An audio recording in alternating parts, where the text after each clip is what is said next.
Hi, welcome to Yoyo TV. తెలంగాణలో బీఆర్ఎస్కు bad time నడుస్తోంది. అత్యంత నమ్మకస్తులుగా భావించిన కడియం శ్రీహరి, పోచారం శ్రీనివాసరెడ్డి, సంజయ్ కుమార్ లాంటి వారు పార్టీని వీడి కాంగ్రెస్లో చేరడంతో ఆ పార్టీలో ఆందోళన మొదలైంది.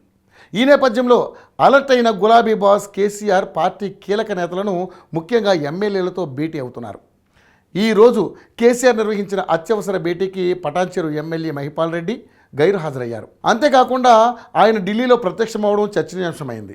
అయితే కేసీఆర్ మీటింగ్ గురించి తనకు సమాచారం లేదని ఆయన చెప్పడం అనేక అనుమానాలకు తావిస్తోంది. సుప్రీంకోర్టులో పని కోసం ఢిల్లీకి వచ్చానని మహిపాల్ రెడ్డి అంటున్నారు. ఇటీవల మహిపాల్ రెడ్డి ఆయన సోదరుడి ఇళ్లలో ఈడీ సోదాలు జరగడం, ఈ నేపథ్యంలో తదుపరి చర్యలపై లాయర్ నిరంజన్ రెడ్డితో చర్చించడానికి వచ్చానని మహిపాల్ రెడ్డి అంటున్నారు. అయితే మహిపాల్ రెడ్డి కాంగ్రెస్ నేతలతో టచ్లోకి వెళ్ళినట్లుగా ప్రచారం జరుగుతుంది.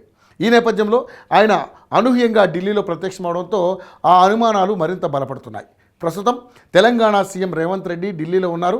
ఇటీవల పార్టీలో చేరిన బీఆర్ఎస్ ఎమ్మెల్యే మాజీ స్పీకర్ పోచారం శ్రీనివాసరెడ్డితో కలిసి రాహుల్ గాంధీతో భేటీ అయ్యారు. అయితే మహిపాల్ రెడ్డి చేరిక కోసమే సీఎం ఢిల్లీలో ఉన్నట్లుగా తెలుస్తోంది.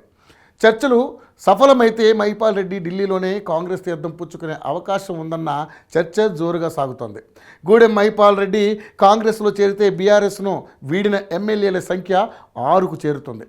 కేసుల నుంచి బయటపడేందుకు మహిపాల్ ఈ నిర్ణయం తీసుకున్నారని బీఆర్ఎస్లో ఓ వర్గం ఆరోపిస్తుంది. మంత్రి హరీష్ రావు మాత్రం కాంగ్రెస్ ప్రభుత్వం బెదిరింపులతో తమ నేతలను లాక్కుంటుందని ఆరోపించారు. కానీ చేరికల అంశంపై గులాబీ బాస్ మాత్రం ఇప్పటి వరకు స్పందించలేదు. పార్టీ మారుతున్న వారిపై యాక్షన్ తీసుకునేందుకే కేసీఆర్ మౌనం వహిస్తున్నారని కొందరు అంటున్నారు. పార్టీ మారిన అందరిపై అనర్హత వేటు వేసేందుకు సిద్ధమవుతున్నారని చెబుతున్నారు. చూడాలి మరి ఈ చేరికల అంశంలో చివరికి ఎవరు నెగ్గుతారు.